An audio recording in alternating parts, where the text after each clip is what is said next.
pasuk tells us by Yisachar, Vayar menucha ki toiv, vayet shichmai lizbal.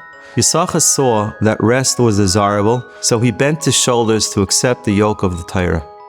This pasuk is very perplexing. The pasuk should have said that Yisachar saw that work was good, so he bent his shoulders to accept the yoke of Torah. How does the beginning of the pasuk jive with the end of the pasuk? Yaakov Meir Shechter once told the following pshat to the Chazon Ish, and the Chazon Ish thought it was absolutely brilliant. The pasuk says, Kol chel b'el Hashem. A person, when he goes down to his flock of sheep and he picks out a carbon, he's supposed to pick the juiciest, fattest, healthiest one. He doesn't pick a scrawny one. When a person gives fruit for bikurim, he picks his juiciest fruit.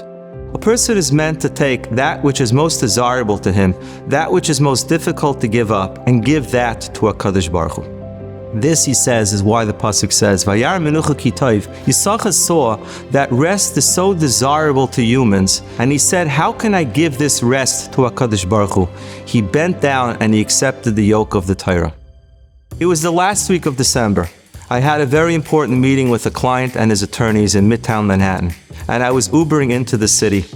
I realized that if I stayed in that Uber, I was going to be late. The holiday traffic was absolutely horrific. The problem was that what stood between me and the meeting was Times Square. And the last place a Jew wants to be is in Times Square the week before the holidays. It's the worst place to be any time of the year. I realized that I was walking into a Shmiras Einayim minefield, and I realized I have to gird myself with something that will protect me. It was then that I remembered the words of Rabbi Yaakov Meir Shechter.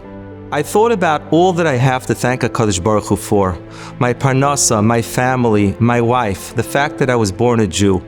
And I also thought about the fact that if there was a Beis HaMikdash today, I would be visiting it regularly to bring a carbon taida to HaKadosh Baruch Hu. But I can't, because the Beis HaMikdash is no longer here. Or maybe I can. Maybe there's something I can give to HaKadosh Baruch Hu to say thank you. Maybe I can give him my urge to look. And as I walked through Times Square with my eyes down at the floor, I envisioned myself walking up to the mountain of the Beis HaMikdash, carrying a little calf, about to say thank you to HaKadosh Baruch Hu. When I reached the attorney's office, not having averted my eyes even once, I felt like $1 million. I felt like I had just said thank you to HaKadosh Baruch Hu in a way that I never had before. Each of us has so much to be thankful for. Each of us has a reason to bring a carbon taida to HaKadosh Baruch Hu. The next time you walk down the street, think about that as you guard your eyes and sing the words Mizmor L'Saida over and over and over.